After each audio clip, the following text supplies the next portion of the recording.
Hi, my name is Claire Harless. I'm from Pewaukee, Wisconsin. And recently I was reading in Mormon chapter 2, verse 13, and it references that the people they were sorrowing in vain.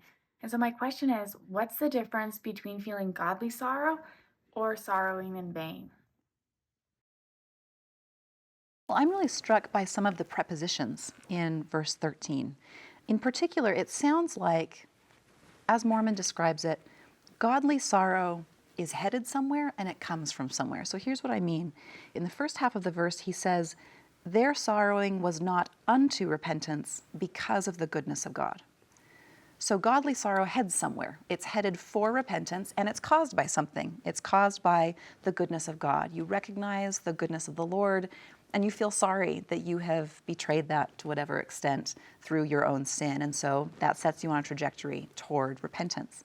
But it's very interesting to me that kind of motion, that trajectory is not at all how the sorrowing in vain is described. In the second half of verse 13, he says, the sorrowing of the damned occurs because the Lord would not always suffer them to take happiness in sin.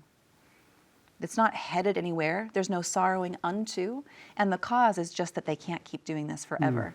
And so as I compare those two in the verse, it feels like godly sorrow, it's in motion, it's caused by recognizing the goodness of God, and then it sets you on a trajectory to repentance. But sorrowing in vain is just when you spin in resentment, just stuck in one little cycle that this is not what you wanted, and you're pouting about it. And that's very different. And in my own life, that's been true, right? I can think of times when I've just spun in resentment.